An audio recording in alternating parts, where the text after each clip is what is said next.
Good morning. Just a shade past 9 a.m. on the morning of December the 6th, 2020, and it's all hanging in the balance. Quite soon, maybe tomorrow, we'll either have a new trade deal with the EU setting our direction for years ahead, or the talks will have collapsed. No deal. Either way, we're going to get a titanic explosion of political rhetoric. Maybe air-pumping triumph will find people who can pat themselves on the back and thump their chests at the same time.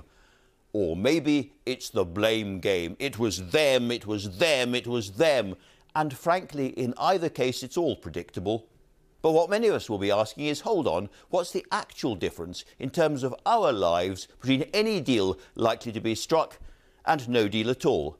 This morning, that is our theme.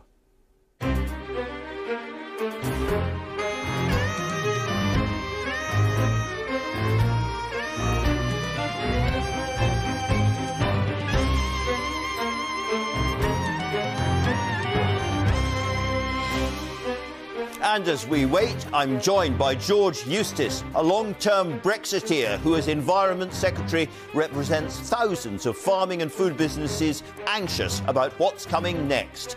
By Rachel Reeves, the Shadow Cabinet Office Minister who speaks for Labour on Brexit. And from Paris by Emmanuel Macron ally and En Marche MP Alexandre Holroyd.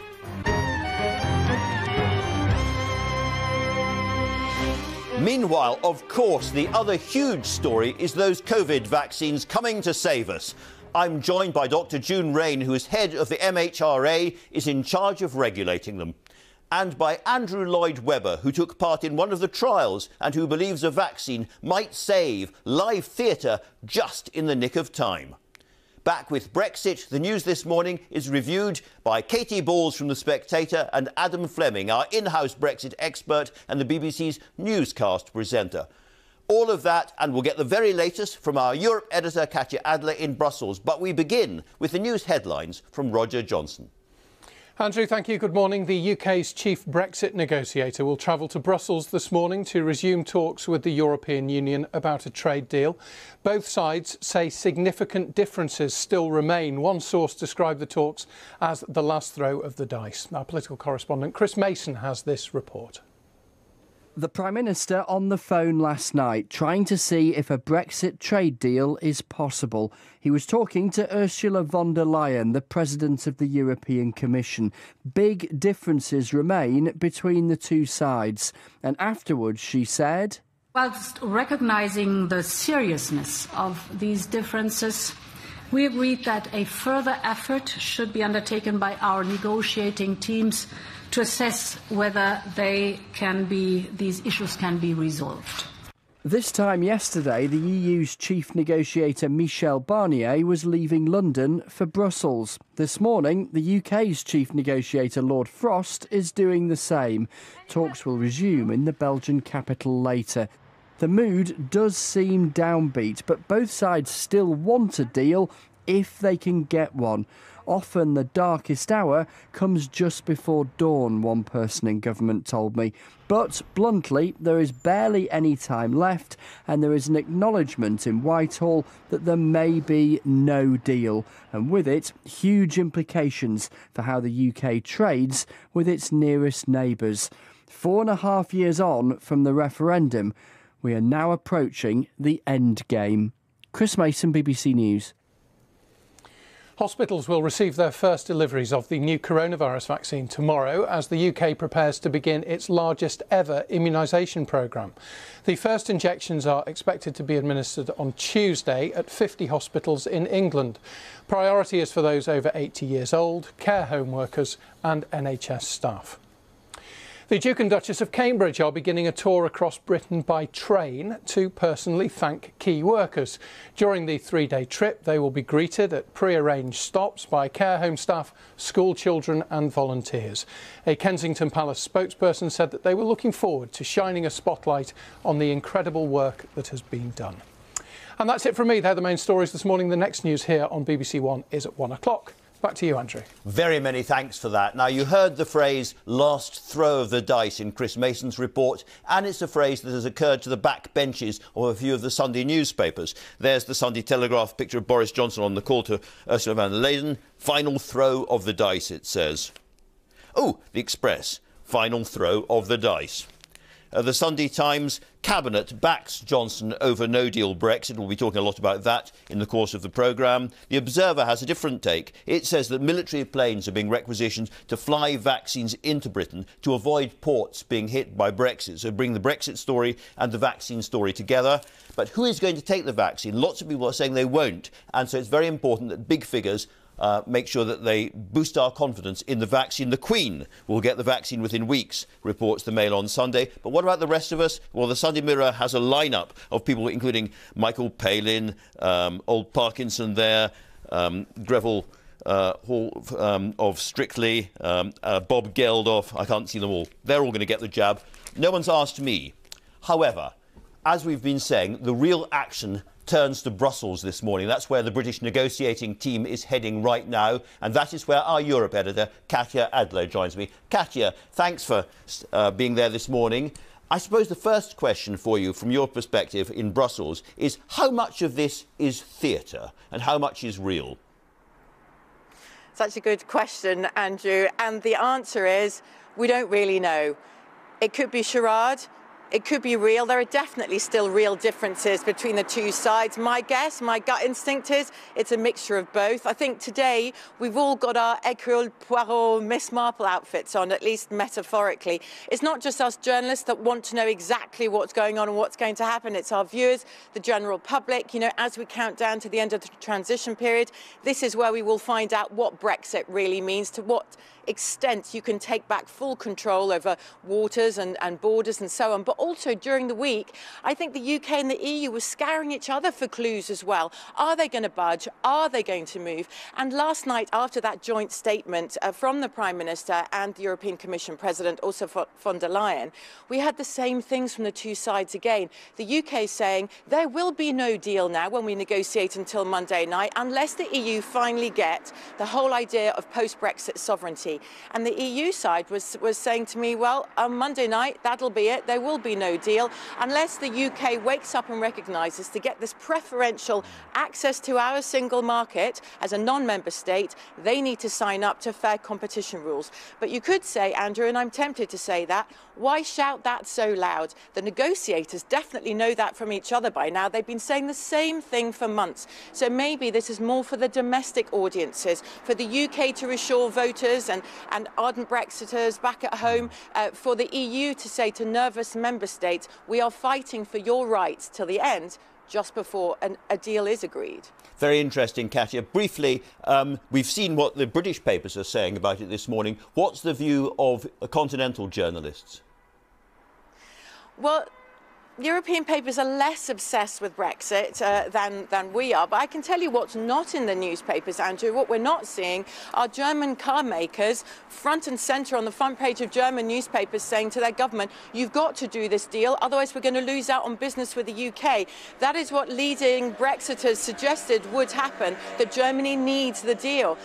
All of the EU wants this deal with the UK. That is without a doubt. But just like we hear from the government, the EU is saying no deal is better than a bad deal. All the way through this week, you've had member states who are closest to most trade with the UK, like France, like Belgium, like the Netherlands, getting jittery and not wanting the Commission, who's negotiating on their behalf, to give too much away for this deal. Sure. What they say to me is this tight squeeze at the end of this year, the fact that the transition period ends on the 31st of December and these negotiating, discussions as well, was a UK choice, not an EU choice. And what they don't want to do, they say, is to sign up now in this last minute 5 to midnight hurry, to their detriment, they say, for a deal that could last for decades. There is little mutual trust. So everybody here wants the I's to be dotted, the T's to be crossed. They still hope a deal can be made, but I wouldn't say this is 100% certain right now.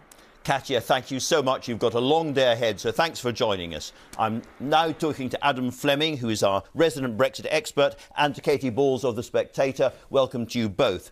Adam, big read-through, as we would hope and expect from Tim Shipman in the Sunday Times, and lots of detail. This is a real drama going on now, isn't it? Yeah, this has all been happening this week in the bowels of the Business Department Conference Centre just opposite Parliament. There have been tears, there have been rows, and it sounds like on Wednesday, around about then Wednesday night, there was a big change where the EU pushed for more stuff that the UK wasn't expecting, and they couldn't accept. Yeah. Katy, just give us some of the drama and the detail from that. Yeah, there's some great details in Tim Shipman's piece that help illustrate how we've gone to a situation where on Wednesday the UK government was cautiously optimistic that the workings of a deal was there. You were hearing quite high margins of probability to a situation where they're now saying it could be less than 50-50 chance of a deal. In it, we have officials late into the night on Wednesday where it's being blamed on an intervention by Emmanuel Macron saying, Barnier was moving too soft, that all of a sudden it got a lot more tense. And one detail is this idea of people screaming at each other in the corridor at 1:30 in the morning. There's also a nice detail that it was a bit downhill from there, and you can see that in the food that the various sides were offered.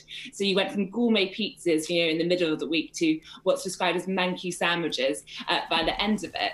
And I think what you're seeing roll out is, I think, an erosion and a lack of goodwill between the two sides. The UK believing that actually the goalposts are being moved by the EU, particularly putting that blame on France, and obviously a question as to how much political intervention is needed here, because in terms of the technical talks, they've been going on for some time, and I think there's a concern that a technical solution is not alone going to fix this. So this is really interesting, actually. Although it's just detail, in a way it answers the question I was putting to Katya Adler, how much of this is just a charade, a show for the various audiences. If they're getting seriously ratty with each other, then it's not a charade, it's real. Yes, and I think you've clearly got to take everything with a pinch of salt in a negotiation. There is clearly posturing going on. But I think it is the case that while we did expect there to be drama in the build-up, for a deal at the last minute, which we've heard about, for months and years of how this might play out, there is a real concern that things have moved as much as they have. And you're also seeing Boris Johnson facing warnings in various papers, also the Sunday Times piece, from his senior Brexiteers saying, do not move. You have a statement from the European Research Group saying they have full faith in Boris Johnson. It's a little bit menacing in the sense that it talks about how ultimately there's nothing to be afraid from freedom. And some Tory MPs are talking about, letters on Boris Johnson's leadership if he moves. But ultimately, I think that if the disagreement is down to diverging and level playing field, where a lot of this is now going, I think that's something Boris Johnson feels very strongly about in terms of the whole point in his view of Brexit. So it's hard for him to move too much on that. Sure. Well, Adam, one thing that we know is that whatever happens, the border becomes a bigger problem. And we also know that we're getting these vaccines from Belgium at the moment, from a factory in Belgium. So lots of people are worried about what's going to happen there. The Observer has an answer for us. Yes, the Department of Health and the MOD have got a backup plan that military planes will fly the Pfizer vaccine from the factory in Belgium to the UK if disruption means it can't come through regular routes, because the first batch arrived this week via the Eurotunnel. And the problem that they're worried about is that the UK is going to have quite a light touch border for the first 3 or 6 months of next year.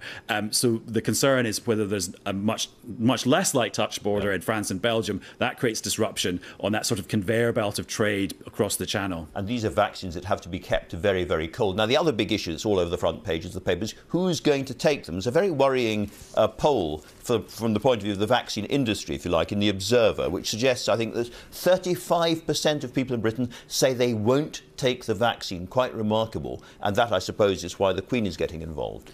Yeah, and I was speaking to an academic who works on trust in vaccines, and she said the even worse news is that initially, there's not enough people who are prepared to take the vaccine for it to get herd immunity, for the whole population to be protected. But then when people are exposed to anti-vax content, like Facebook memes and things like that, the number of people goes down even lower. So I think people are incredibly worried. And as you said, that's why we're seeing celebrities, even the Queen, being lined up to reassure everyone.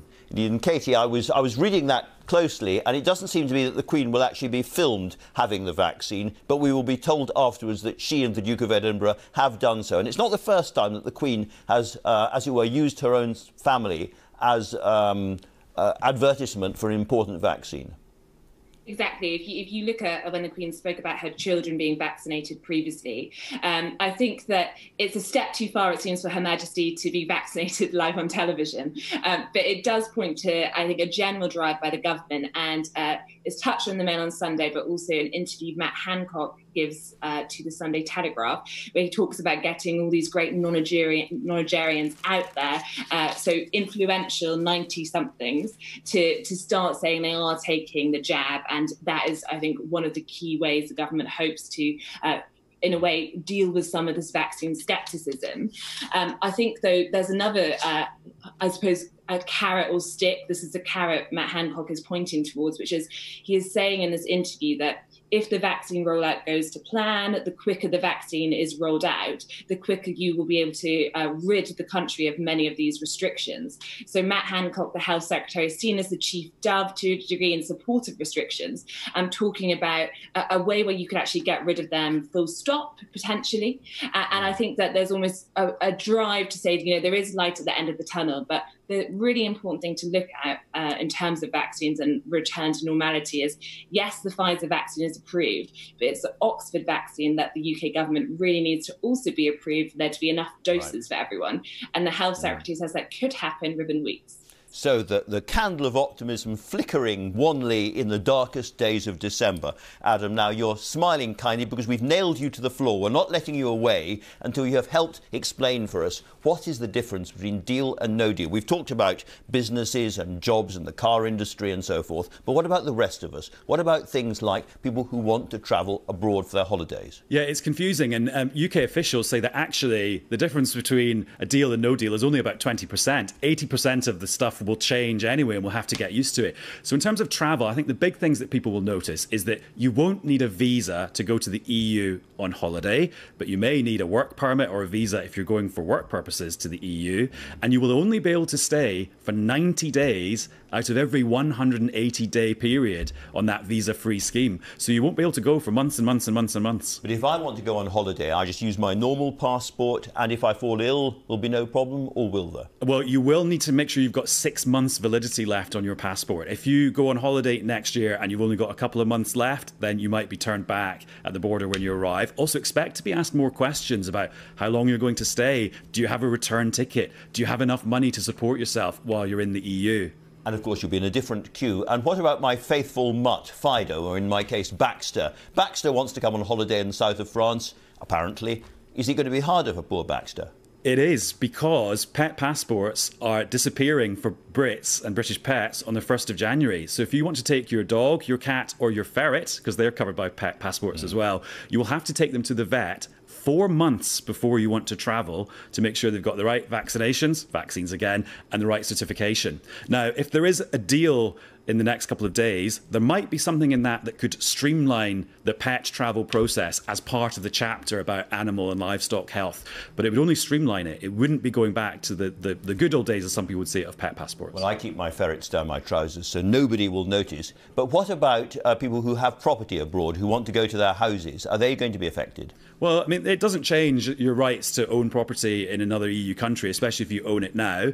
If you're living in an EU country at the moment and that's your place of residence, you're covered by the withdrawal agreement. Do you remember the old deal we used to care about all the time, the divorce deal? Rights are enshrined in that. And if you're a frontier worker, somebody who crosses to the UK and to the continent really regularly for your job, your rights are protected in that deal as well. Admirably lucid, Adam. Thank you very much. Katy, thank you as well. Thanks to both of you.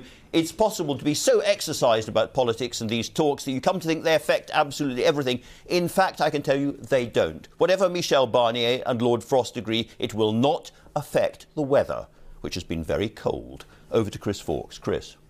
Yes, Andrew, I'm sure that ferret will be thankful for being down the trousers this morning. We've certainly got a lot of cold weather to come through the rest of this morning. We've got widespread frost and we've got some rain around as well. Lowest temperatures this morning being down to about -4 degrees Celsius. West Scotland, West Wales, into parts of East Anglia as well. but it is going to stay cold. There's a big mixture of weather around, still some mist and fog patches, some rain. The rain's going to turn increasingly light and patchy as it works across the Midlands into eastern areas of Wales, the rain tending to ease off across the southeast. And there'll be a few showers for Pembrokeshire and across the far southwest of England, through western Cornwall, the Isles of Scilly. And we're going to continue to see showers really through most of the day around the Scottish borders and into Northumberland, with further showers for northern Scotland too. But it's not doom and gloom. There will be some sunshine around, the best of it for central and west Scotland, into parts of Northern Ireland as well. But even where the sunshine comes out, it will stay cold. Overnight tonight, showers become a bit more extensive in East Scotland, and with a frost likely, there could be some icy stretches to watch out for up and down the country. But also, with the winds falling light, there'll be some mist and fog forming, and some of that could be quite widespread and quite dense and may well linger all day in places. Where that happens, it will stay very cold, with temperatures only just scraping above freezing. The best of the sunshine again across northwestern areas, but temperatures only 3 to 6 degrees. So it is going to stay cold, Andrew. Thanks for that. Not a lot of fun. Now, the UK side has blamed the EU for moving the goalposts and being unrealistic in what it expects from the deal. The Emmanuel Macron ally, Alexandre Holroyd, is an En Marche MP for Northern Europe. He represents, for instance, all the French people living in countries across that region, including in the UK and in London. I spoke to him just before we came on air, and I put it to him that the EU has hardened its negotiating position at the last minute, and that is not fair dealing. I don't think it's a question of hardening the position. I think the position is exactly the same as it was 4 years ago. We're getting to the end of the negotiations. There are obviously the toughest issues ahead of us. We always knew that that would be the case. And the European position is still the same, which means level playing field, a deal on fisheries, and a strong governance. Now, some elements might have evolved due to the situation. For instance, there has been a subject of state aid in the context of COVID, which is eminently reasonable. And I think now more than ever, on the European side, we're convinced that a strong governance mechanism is necessary to ensure that the deal is respected in the future. Well, let's look at fishing, the other thing that you mentioned there. Britain is regaining her independence as a coastal state, and that includes independence over and authority over her own coastal waters. So when the EU says we want full access for another 10 years, to many people in Britain, that looks like taking the mickey, frankly. Yes, absolutely. Britain is regaining its full sovereignty of its fishing waters, and the European Union is regaining its full sovereignty of who has access and under what conditions to its market. Now, it so happens that, yes, European fishermen fish a lot in British waters. Yes, most fish fished by British fishermen are sold in the common market. Now, there has to be a deal between those two facts, and they have to be looked at it very bluntly. Those are the facts of the situation here. And since the beginning of the negotiation, it's been very clear that a deal should be struck between those two realities. What I don't understand is if we're heading towards no deal, which we may well be, then French fishermen will have absolutely no access to British coastal waters. So how does that benefit them? I think this deal that we're negotiating is much bigger than a single issue. This is the framing of the relationship between the UK and the EU for years, decades to come. And so we have to be absolutely convinced on both sides of the channel that it is the right framing for this relationship. And if it is not, we shouldn't sign it. And I think there, President Macron, President von der Leyen, Prime Minister Boris Johnson agree. This deal has eventually to fulfill the needs and the requirements of each member state of the EU and of Great Britain. But if Britain leaves and then has to follow EU regulations in any direction forever afterwards, that is not real freedom, is it? That is not authority, that is not independence.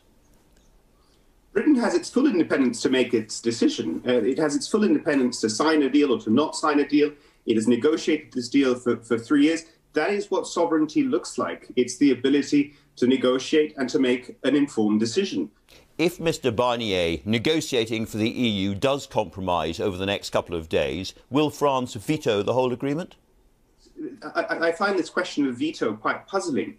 Since the beginning of this procedure it follows a procedure which is in the treaties of the functioning of the European Union and which requires every single member state of the EU to agree to the final deal. And so therefore France every has member a veto. state of the EU is liable to veto this deal or is liable to accept it. Just as, incidentally, the British Prime Minister is absolutely liable to veto the deal as well. it's very clear that in the end, it has to be the 28 leaders, so the 27 plus the British Prime Minister, who agree that this deal is the right deal for it to actually take effect. I'm just coming back to the same question, really, I suppose, because you've all moved behind Michel Barnier as the negotiator. And my question is, if you don't like what he has negotiated, France does veto. I think that the Minister for European Affairs, Clément Beaune, has been very clear that this deal, once it is finalised by Michel Barnier, will be examined by every capital in the European Union. And every capital in the European Union is likely to make its own decision on whether it wants to veto or not. And it has the right to veto. So that sounds to me like a we. Is it possible that the Europeans have made a miscalculation? They have thought that the economic consequences for Britain of no deal are so horrendous that inevitably, at the last moment, Boris Johnson will buckle. And that is now seeming like a big miscalculation. I don't think there's a miscalculation again here. I think that the European leaders and the European Commission is looking at this from a very clear angle, which is this deal is the framing of a long-term relationship which has profound ramifications for the single market in the future.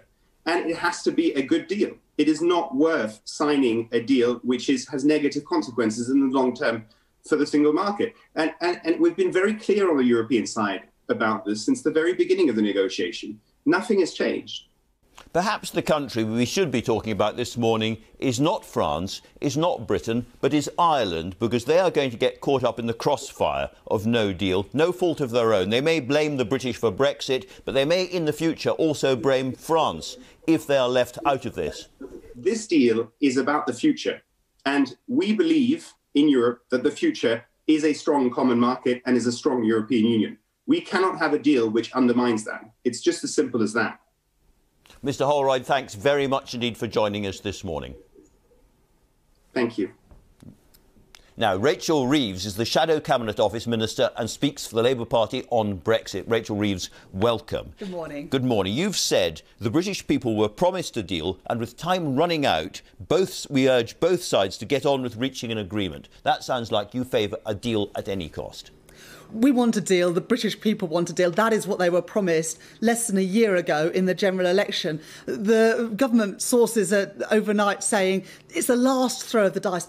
I just say to the Prime Minister, this is not a game of snakes and ladders. This is about people's jobs, about people's livelihoods. The government have got to deliver on the promises that they've made, and we will hold them to it. To get the deal that you want, the government clearly have to move on fishing. But the fishing industry has said, for instance, that anything given away now will never be regained. So would Labour support giving away positions on fishing and indeed on the level playing field to get a deal? The differences are clearly not insignificant, but I don't think they're insurmountable either. On fishing, we do, of course, want to have access to the fish in our waters, but we also want to be able to sell the fish to the European Union. If you look at cod and herring, for example, more than 80% of what is caught in British waters is then exported to European Union countries. So it's essential for our fishing industry that we can catch that fish, but also sell them into our markets. And on the level playing field, it now looks that a sticking point in these negotiations is that the British government want to be able to water down rules on workers' rights and environmental standards. That would not be Labour's priorities. I don't think it's the priorities of the British people either. So I think there is a deal there to be done. And if it is that the government can't sign a deal because they want to water down workers' rights and environmental standards, that is absolutely wrong. And that's not what the British people want. So the government has said that they won't do that. Is your real message to Boris Johnson at this final hour fold? My message to Boris Johnson is that you made a promise to the British people to get Brexit done. You said you had an oven-ready deal. Well, get on and deliver it, because we need, as a country, to move on, to recover from this pandemic.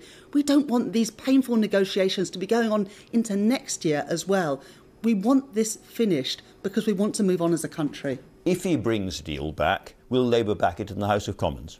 Well, let's see. At the moment, the priority is to get a deal. But we'll have to look, of course, at the content of a deal, but also any legislation that comes to Parliament. We're not going to give them a blank cheque. But I think I have been very clear, both today and on previous programmes with you, Andrew, that the most important thing is that the government get a deal. We want that deal to be delivered. We will look at any legislation that comes to Parliament. I just want to press you a little bit further, because you have said no deal is the absolute worst thing, and therefore it follows that you would back a deal in the House of Commons. We know pretty much what a deal will look like, so you can't really say, well, wait and see the detail, because we know what the deal would look like. And I ask you again, in all honesty, for people watching this programme who just want to know, will Labour back Boris Johnson's deal? Well, I think that we've been very clear that we want the government to get a deal, and I'll reiterate that now. That is the most important thing. But we can't say how we're going to vote in a hypothetical situation without seeing the legislation. Well, it's hypothetical. I mean, it's coming very soon.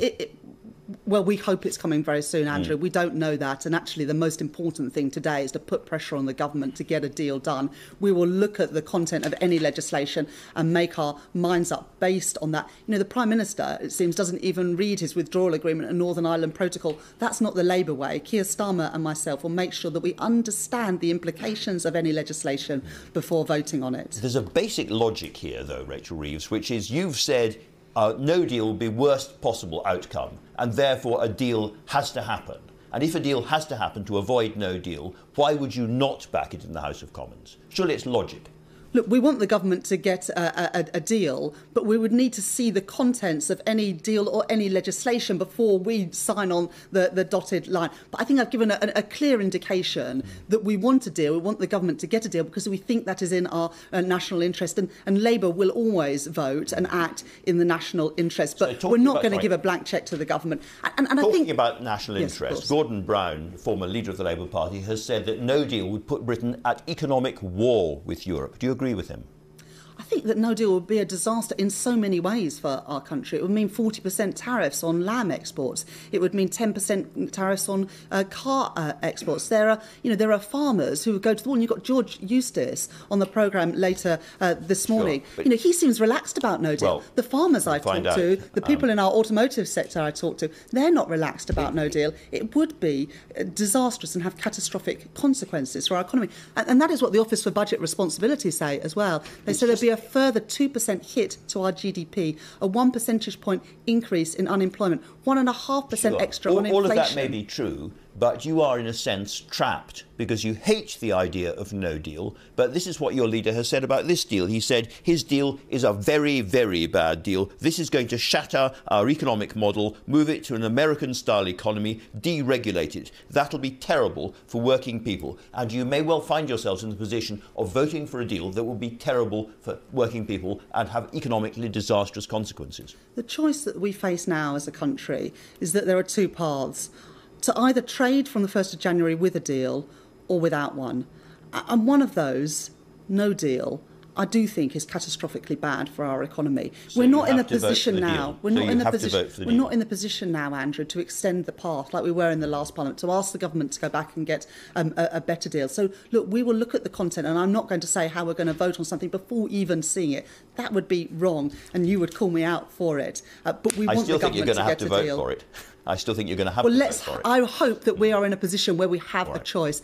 We hope we're in a position where the government bring back a deal. But they need to then make sure that we are ready for whatever situation we face in just 25 days' time. It feels like at the moment we've got like some terrible advent calendar where every day we open the door and there's some other problems with the negotiations. We want to be in a situation where we have a deal to vote on in the House of Commons. But we also need to make sure that the government have got the customs agents, the technology, the lorry parks that they say is essential to keep the traffic flowing through our ports. All of those things are necessary, whether there's a deal or not. We'll both know very, very soon. Rachel Reeves, thanks very much for coming in. Now then, vaccination centres will be up and running around the UK from December the 14th. The reason we're allowed to get the vaccine at all is because of my next guest. June Raine is the Chief Executive of the Medicines and Healthcare Products Regulatory Agency, the MHRA, and that is the body which asks whether it's OK for medicines, including this vaccine, to be safely released. I spoke to her earlier this morning and I started by asking what she says to people who are suspicious that she signed this off quite so quickly. We have relied on the expert advice of the Commission on Human Medicines on this point, and I'm pleased to say that there are no special precautions or advice if you've already had COVID. You can be completely confident about having the vaccine. And some people I know are worried about if they've already had COVID, they've got long COVID, and wonder whether the vaccine could make their symptoms worse. No special advice there either. I think people can be really sure that this has been looked at in a large number of people, 43,000, and looked at incredibly carefully. Of course, we want to follow up more in the long term. We have good data up to 1 month after the second dose, but we'll be following up safety for at least 2 years. So please be confident that as soon as we have more data, we will be sharing it. And what about this vaccine combined with taking other medicines? Again, very few people are not able to take the vaccine. The full information for your healthcare professional is on our website. You'll see that there's a special piece of advice for anyone on a blood thinner or an anticoagulant, but that simply means you can have the vaccine if the benefits outweigh the risks. It's all been looked at extremely carefully. One other group I know people are concerned about is pregnant women. What about the vaccine with pregnant women? Well, like the majority of new medicines and vaccines, COVID-19 vaccine hasn't been fully tested yet on pregnant women, and there were only a small number in the clinical trials. So our advice at the moment is that it's not recommended in pregnancy. If you do fall pregnant after the first dose, please wait till baby arrives before you have the second one. And of course, we will be following up all cases of pregnancy in women who've had the vaccine. Now, inevitably, you're rolling this vaccine out among so many people that by the law of averages, some people will be sick or even die after they've had the vaccine. Just by the law of averages, how closely are you monitoring the rollout to ensure that the vaccine remains safe for everybody? We're following up all the safety issues after rollout incredibly carefully. Our job doesn't end when rollout starts. And we've got a very advanced and proactive way of doing this. The yellow card scheme is there for everyone to use if you suspect there's an association. And importantly, we use data from our clinical practice research data link to be sure that what's happening, what we're seeing on yellow card, is no more than we would be expected. If it is, we'll be working to look at any signal very thoroughly, including with Public Health England and with research groups in academia, such as the London School of Hygiene and Tropical Medicine. It's continuous, it's real time, and we'll be sharing any new information that comes to light. But my overall message is that the safety profile of the COVID-19 vaccine is really no different from any other vaccine. Might have a mild symptom, it'll probably disappear in a day or two, and nothing at all of a serious nature. So you can be confident there. And in your view, therefore, it's as safe as, for instance, the MMR vaccine or the BCG? It's as safe as any general vaccine, the kind you might have if you're going on holiday, or of course the flu jab. And I might just add, if you're still due to have your flu jab, please do have it before you have the COVID vaccine, not at the same time. Another big group of people, of course, are those in care homes and their families. They're waiting to have this vaccine as soon as possible. But before the Pfizer vaccine can be given to them, it has to be broken up under special conditions into smaller batches and sent out. And that in itself requires MHRA approval. So the question is, when are you going to prove that to happen? We have approved how the vaccine can be put into the smaller packs, but obviously what we're doing is giving advice and guidance on how well that and carefully that is done. Our goal is to ensure that the vaccine reaches people in care homes, the residents there, as safely as possible. So everyone is working hard with our colleagues in the NHS to make sure that happens safely. The biggest question, perhaps of all, when are people going to get this vaccine? As I say, we're working very hard to make sure that this is done as quickly as possible. It's a special vaccine. It does need to be kept very cold. And then when the larger packs are split into smaller ones to go to where they'll be given, that does need to be done very carefully. But I think we'll be seeing the first person in a matter of days having that really important vaccine. And up to now, we've been talking, of course, about the Pfizer vaccine, but there are at least 2 others that you're looking at. I know that you were seeing a lot of the data of the Pfizer vaccine relatively earlier in the process. Is the same true of the AstraZeneca vaccine? And when might you think you come to a conclusion on that? Absolutely. We're working continuously round the clock as new data packages come in on the AZ vaccine, the Oxford vaccine, and we're looking forward to getting more data on Moderna very soon. So can't give timeframes. I would love to be able to do that because the intensive process is ongoing. But I think we feel in the same way that if we manage to deliver the Pfizer vaccine in the shortest possible time, we'll be able to do the same again. Now, this morning, we're also waiting to see what the result of the Brexit talks are going to be. And there's a lot of speculation in the papers about the effect of Brexit on the rollout of these vaccines. That it's a very, very complicated business inoculating the entire population or a large chunk of it. Do you think that the Brexit situation is going to make things more difficult in any way? What I'd like to say is that our goal at the Medicines and Healthcare Products Regulatory Agency is to make sure that whatever the outcome, whatever the deal, that medicines and medical devices and vaccines reach anyone in all parts of the country in the same way without any interruption at all. And we've rehearsed, we're ready, and we know that whatever the deal, we will be able to ensure that people have access. And would you be concerned about no deal?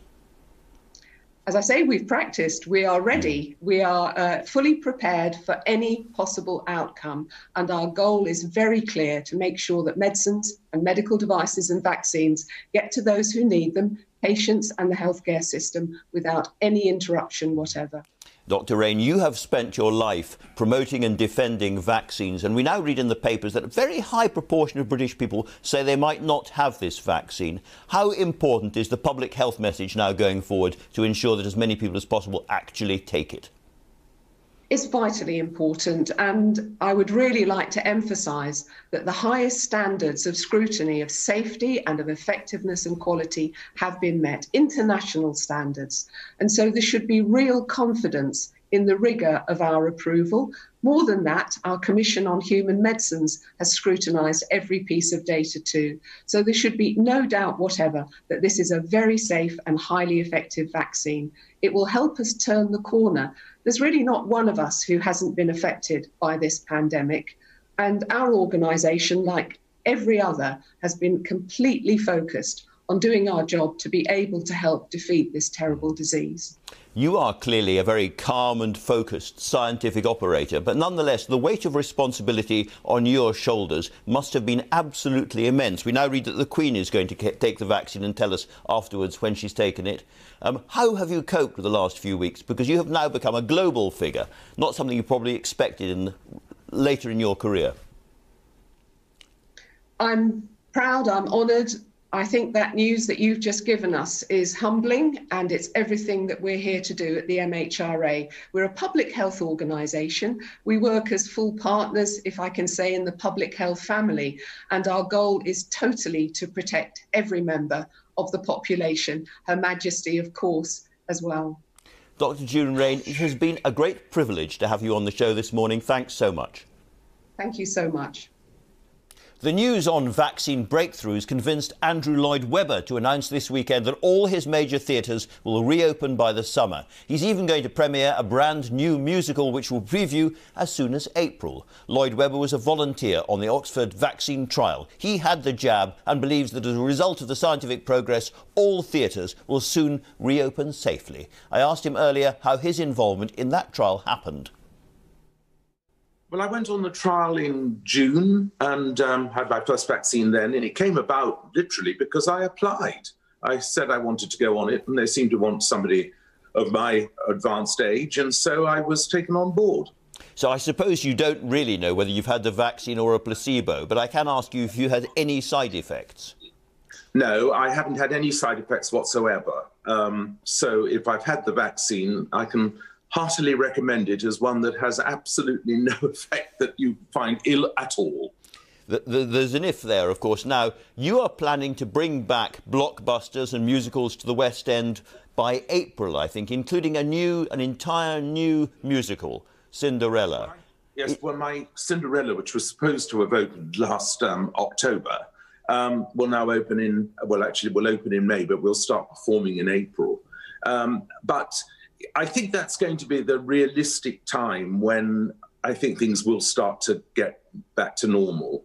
I mean, I've been thinking about it a lot because with the show, of course, and I'm talking about old shows as well now, because there's been such a long time that we've all been in lockdown or shows have not been able to perform. It's going to take a while for them to re-rehearse. And so one has to think about rehearsals starting, even for older shows who've been running before, which have been running before. You have to think about them really starting in March. And so I'm reckoning on starting rehearsals in March and going into preview with Cinderella at the end of April. Nevertheless, given where we are right now, it seems extraordinary that the West End could be in full throbbing life again that quickly. Are you sure it's going to happen, and are you sure that audiences will come back in the numbers that we need? Well, one can't be 101% sure that it's going to be possible. Yeah, but my hunch is that I think a combination of the fact that treatments are getting better now, even for those unfortunate enough to have to go to hospital. But I also think that the vaccine will be pretty widely rolled out at that time. I think that the Oxford one will get approval at the end of the year. And of course, that can be rolled out really pretty quickly and pretty easily. So as it doesn't have to be kept at this very low temperature. So I'm, as they say in South Pacific, as it was said, I'm a cockeyed optimist. But I really, really do believe that we will certainly get back to normal by the middle of the summer, theatre-wise. Will there be an audience? I think there will be an audience in droves. I mean, I just simply have a feeling that there's a pent-up demand ready to come and see live entertainment of all sorts. And of course, the one thing one must say is one does hope that people will support live events of all kinds, because I'm not convinced, the one thing that I'm not convinced we necessarily will be in the West End, the normal kind of tourist trade that we have. But I think it's really just great if we can get back, and if the country gets behind us and we all go out and see live music and live theatre again. Andrew, let me ask about you yourself. You once mentioned to me that you might make you were thinking of a musical about my predecessor and your great friend David Frost. If you approach something like that, David. How would you start that? I don't know. Maybe you could call it Frozen, in which case it's been done. The great David, I mean, he was such a supporter. He was always the one who, when one had a disaster on one's hands, would be the only person who'd ring you the next day. And I adored David. And how would you start a musical about David Frost? Well, I suppose it would be Hello and Welcome, wouldn't it? Hello and Welcome. Well, thank you very much indeed. I can't say goodbye in a frosty way, but thank you so much for joining us this morning, Andrew Lloyd Webber. Thank you. And so, back to the politics. Will we get a deal or not? Since I've been on air, Lord Frost, the British negotiator, has arrived at St Pancras, en route to Brussels. It's all speeding up. The Environment Secretary, George Eustice, is now with me. Good morning. Good morning. Is there still now a deal to be done? Yes, there is still a deal to be done, but there's no denying that, the end of last week was quite a setback. The European Union came forward with, lots of new additional requests again. So we started last week quite hopeful that there might be a breakthrough, and there's no denying that things have gone backwards later last week. Number 10 are apparently saying 50-50, deal or no deal. But Simon Coveney, for instance, has said that sort of 98% of the hard work of the deal has actually already been done. So there's just a tiny fragment now to be sorted.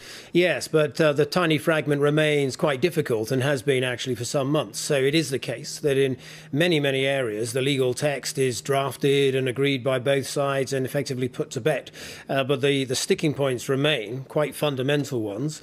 We've been clear all along that we can only do an agreement if it respects our sovereignty, that we want to be doing a free trade agreement as a sovereign equal with the European Union. And so anything that undermines our ability to control our own waters, for instance, or undermines our ability to make our own laws isn't something we can accept. Now, you're bringing some fairly controversial legislation into the House of Commons next week. The EU leaders are meeting in Brussels on Thursday, and therefore is the real hard deadline. We've been talking about deadlines for months, if not years. Is the real deadline Wednesday? Well, look, I know you're right. We've been saying for several weeks now that the next week is going to be crucial, and at some point it will be. I think we probably are now in the final few days in terms of being able to decide whether there can be an agreement. Of course, look, if the ambience warms up again and actually great progress is made, and it's just about sorting out the detail, well, then you can always find more time. You can always extend. But I think unless we can resolve these quite fundamental divergences at the moment, then we are going to have to take a position in the next few days. So much of the oven-ready deal. Has someone unplugged the oven? Well, we had an oven-ready deal. It was called the withdrawal agreement, and that was indeed put to bed. Well, what we had was an agreement, which was the withdrawal agreement that put that in place, and also, obviously, the political declaration, which set out the terms for a future trade agreement. And it's important to recognise that we accepted the EU's premise a year ago that there would be no special agreement, no special deal. We had to have a sort of off-the-shelf type of agreement, similar to one they'd already done. We said, fine, let's do something a bit like Canada, and that's what we've been trying to achieve ever since. You've always told the fishermen that they would get a better deal after Brexit, and you also promised farmers in 2016, and I quote, "We will maintain a free trade agreement." Can you keep both promises?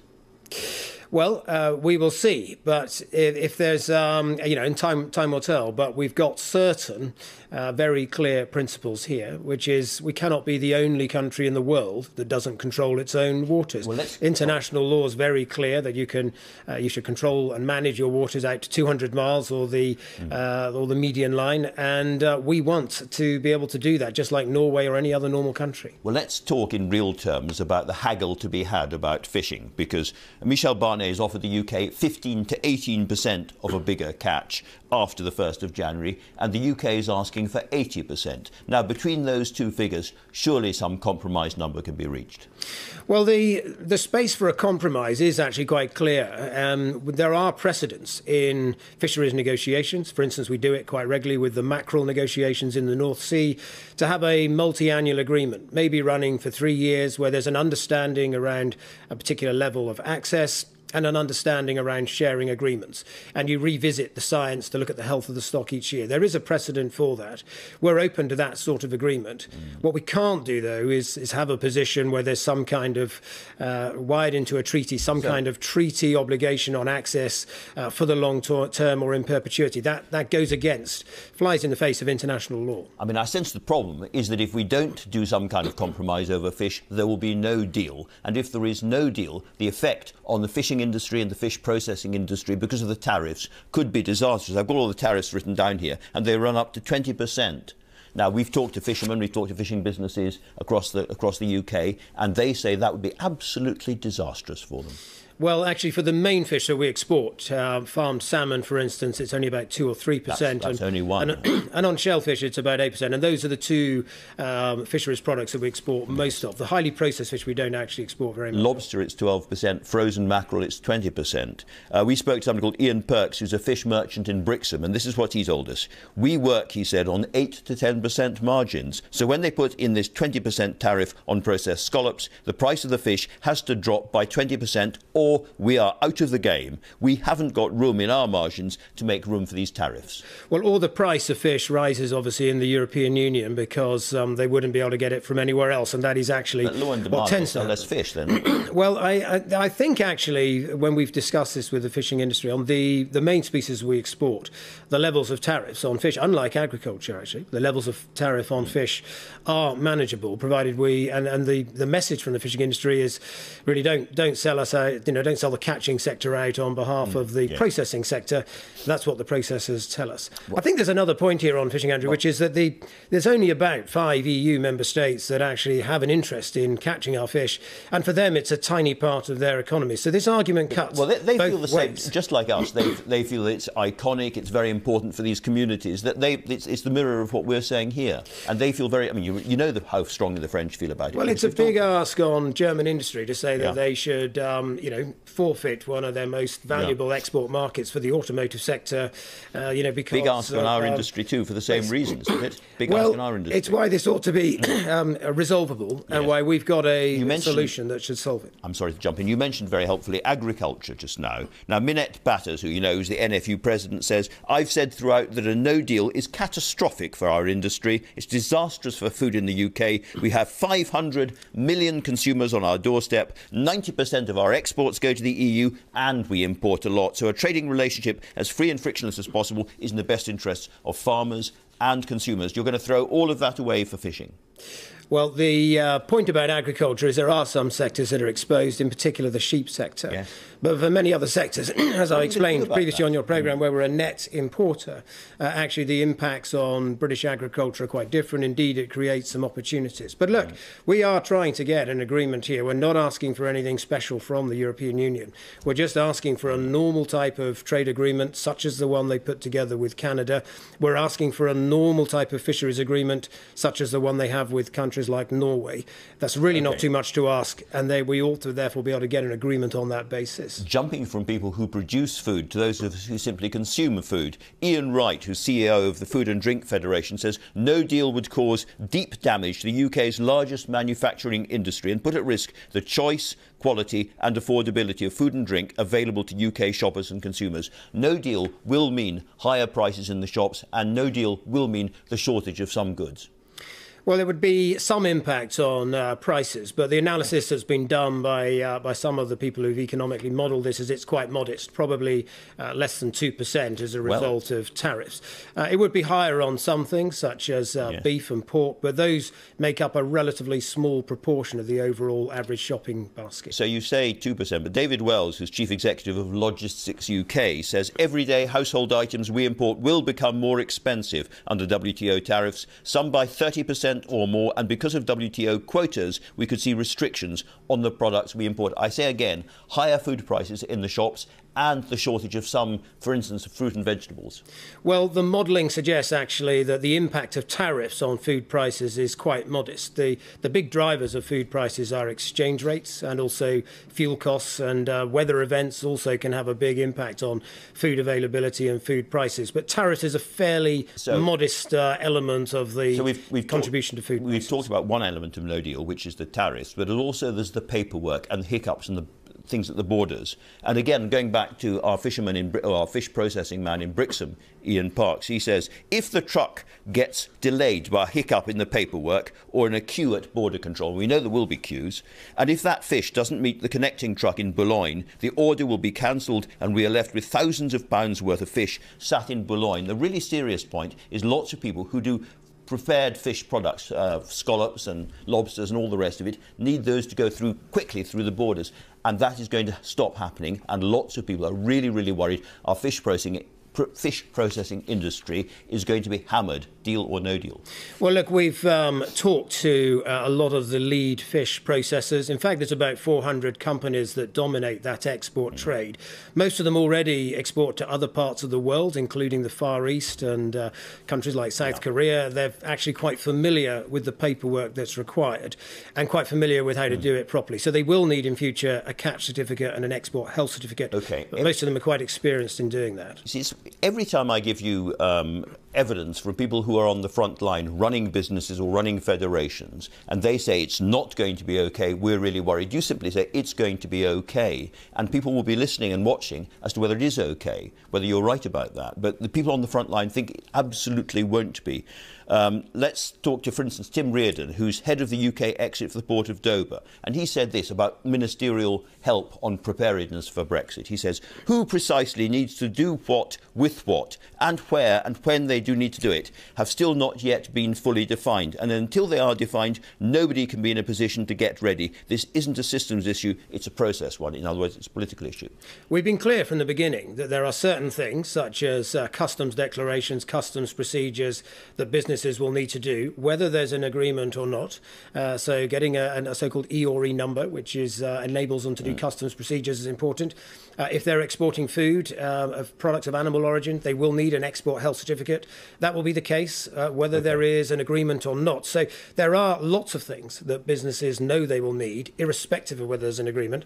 The only thing that really is to be decided is the precise level of tariffs and whether we get that free trade agreement. January the 1st. Can I take my dog on holiday with me to France? Yes, you can, but we're likely to be listed in the EU's Annex 2, the sort of second category, which means whereas in the past you might have had a pet passport, in future you'd need a certificate from the vet instead of the passport. And how much more difficult is that going to be? It won't be as easy as having the passport, because you'd need to go to the vet prior to leaving, rather than have the passport that shows your rabies vaccines are up to date. You need to send blood samples to the vet 30 days before. It's quite complicated, isn't it? It's going to cause a lot of problems for a lot of people. I think that's if you're in the third list. So on the second list, provided you go to your vet and get a certificate that shows you've had the vaccines needed for rabies within a recent time frame, then actually that's accepted. I don't think you need the blood test. That's if you're on the next category down. What about if I want to drive in the EU after the 1st of January? Well, some of these matters around, citizens' rights and so forth were obviously dealt with in the withdrawal agreement. But it probably is the case, yes, that in the absence of an agreement on these matters, you could drive just as you can drive in other countries. You'd probably need to take a certificate of insurance with you in a way that you perhaps don't need to now. Free healthcare? Well, those, again, are matters that I think were dealt with through the withdrawal agreement. There were some understandings on that. And a lot of these things are in the finer detail of the withdrawal agreement that has been... So life is going to be a little bit harder afterwards. But for now, George Eustice, thanks very much indeed for joining us. And thanks to you for watching. And thanks to all my guests, of course. Trade deal or no trade deal, I will be back here next Sunday, I promise. Until then, goodbye.